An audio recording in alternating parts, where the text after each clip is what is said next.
Hello friends, welcome back to my channel. তো আমি এখানে মাশরুমের মশলা কীভাবে তৈরি করব রেস্টুরেন্টের মতো, তো চলো দেখতে থাকো।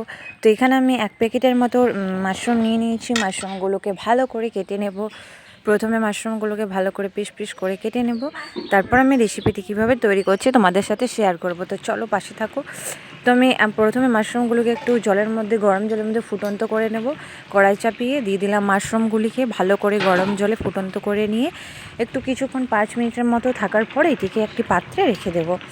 তারপর আমি রেসিপিটি তৈরি করব। আপনারা চাইলে ফুটন্ত না করলেও চলবে, এটিকে ফ্রাই করে নিতেও পারেন। তো মাশরুম রেসিপি করার জন্য যা যা সামগ্রী নিয়েছি, এখানে বড় মতো একটা আলু কেটে নিয়েছি কুচি কুচি, দুটো বড় বড় পেঁয়াজ কেটেছি, টমেটো কুচি করেছি, পেঁয়াজ রসুন আদা পেস্ট সমস্ত কিছু এখানে আমি সামগ্রী রেডি করে নিয়েছি রেসিপিটি তৈরি করার জন্য।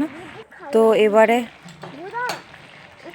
মাশরুমগুলিকে আমার 5 থেকে 10 মিনিটের মতো ফুটন্ত করা হয়ে গেছে। এবার একটি পাত্রে তুলে রেখে দিলাম। এবার কড়াইটিকে ভালো করে ধুয়ে এবার আমি রেসিপিটি তৈরি করব। তো কড়াইটিকে ভালো করে গ্যাসের মধ্যে গরম করে পরিমাণ মতো সরষের তেল আমি এর মধ্যে অ্যাড করে দেবো। তো দিয়ে দিলাম এর মধ্যে পরিমাণ মতো সরষের তেল। এই পরিমাণ তেলটিকে ভালো করে গরম করে নেব। তেলের মধ্যে থেকে ধোঁয়া বের হবে, তারপর আমি কেটে রাখা পেঁয়াজগুলি এর মধ্যে অ্যাড করে দেবো। তো তেলটির মধ্যে এবার দিয়ে দেবো আমি একটু পরিমাণ মতো পাঁচফোড়ন, দিয়ে দিলাম একটু পরিমাণ মতো পাঁচফোড়ন। এবার তেল গরম হয়ে গেছে, দিয়ে দেবো দুটো মতো পেঁয়াজ কেটে নিয়েছি, কুচানো পেঁয়াজ আমি এর মধ্যে অ্যাড করে দেবো। এবার পেঁয়াজগুলিকে ভালো করে ভালো করে লাল বর্ণের করে ফ্রাই করবো। এবার আমি দিয়ে দেবো এর মধ্যে মাশরুমগুলোকে, যেগুলোকে আমি সেদ্ধ করে নিয়েছি, একটু জল ছেঁকে ছেঁকে পেঁয়াজগুলোর সাথে ওটিকেও এখন ভালো করে লাল লাল করে ফ্রাই করব। তো দুটোকে একসাথে ফ্রাই করে নিতে হবে।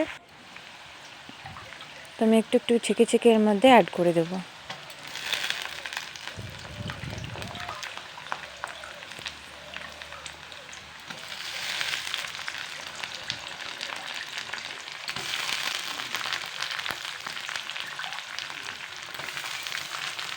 তো মাশরুমগুলো ছেঁকে ছেঁকে দেওয়া হয়ে গেছে। তো মাশরুম, আলু, টমেটো, পেঁয়াজ সব কিছুকে একসাথে ভালো করে লাল লাল করে ফ্রাই করে নেব।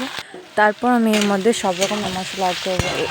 অসাধারণ খেতে লাগে বন্ধুরা এই মাশরুমের রেসিপি, দারুণ অসাধারণ টেস্টি। এরকমভাবে বানালে রুটি, ভাত, লুচি সব কিছু 1 মিনিটে শেষ হয়ে যাবে। তো পুরো ভিডিওটি দেখার জন্য অনুরোধ রইল, স্কিপ না করে। তো এখন আমি সব কিছুই ভালো করে তো এবার আমি সব কিছু দিয়ে দেবো। এবার আলুগুলো যে আমি কুচানো কেটে রেখেছি, আলুগুলো ছেঁকে ছেঁকে এর মধ্যে দিয়ে দেবো।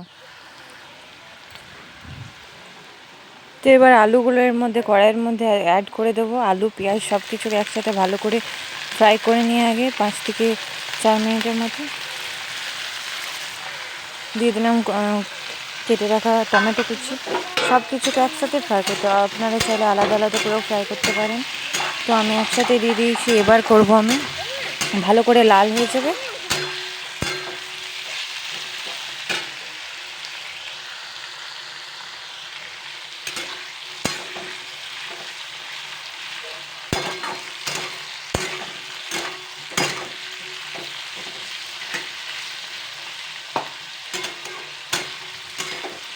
বেশি করে বসলে অনেক ইয়ে আছে।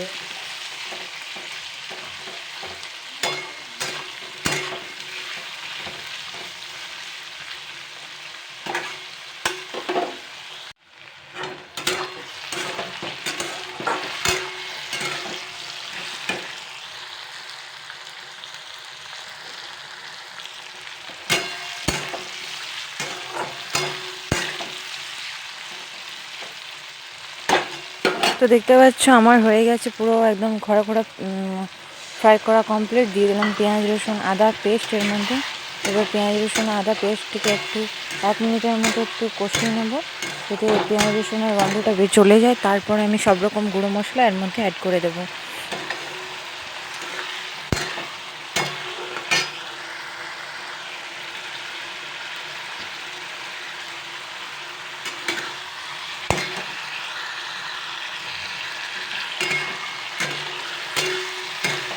তো আমার 1 মিনিট হয়ে গেছে, সব রকম গুঁড়ো মশলা নিয়ে নিয়েছি। এর মধ্যে দিয়ে দেবো 1/2 স্পুন হলুদ গুঁড়ো, 1/2 স্পুন জিরের গুঁড়ো আর 1/2 স্পুন লঙ্কা গুঁড়ো।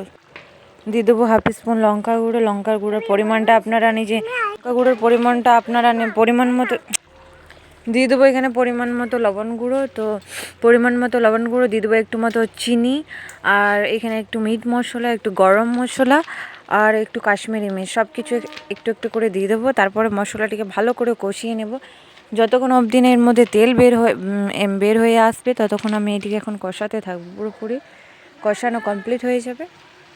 পুরো এখন 10 মিনিটের মতো এটিকে ভালো করে কষিয়ে নেব। যত কষাবো তত এটির মধ্যে একটু অন্যরকম স্বাদ আসবে, খেতে অসাধারণ রেসিপি একটা।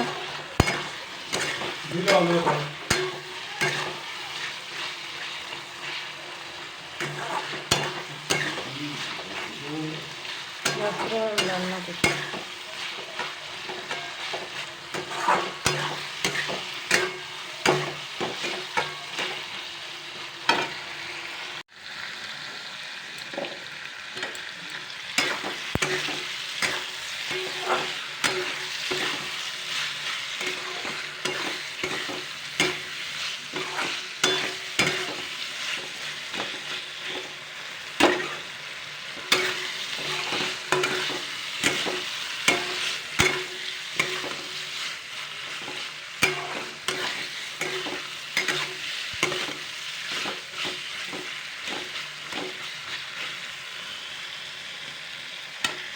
তো আমার পুরোপুরি মাশরুম কষানো কমপ্লিট হয়ে গেছে, একদম পুরোপুরি তেল বের হয়ে গেছে। দিয়ে দিলাম এর মধ্যে আমি পরিমাণ মতো জল অ্যাড করে দিলাম।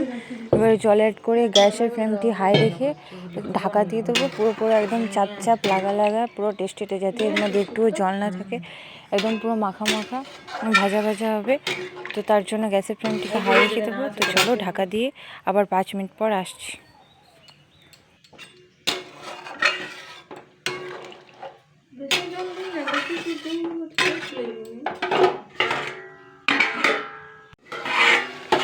তো ঢাকা খুলে দেখছি পুরো জল মরে গেছে, একদম পুরো ভাজা ভাজা হয়ে গেছে। তো এবার এটিকে একটি পাত্রে তুলে রেখে দেবো। একদম পুরো ফ্রাই হয়ে গেছে। অসাধারণ একটা রেসিপি বন্ধুরা, দারুণ লাগবে খেতে এরকমভাবে বানালে মাশরুমের এই সুন্দর রেসিপি। যদি আপনারা চান তো অবশ্যই বাড়িতে ট্রাই করবেন একবার। যদি ভিডিওটি ভালো লেগে থাকে লাইক কমেন্ট শেয়ার আর চ্যানেলটিকে সাবস্ক্রাইব করতে ভুলো না।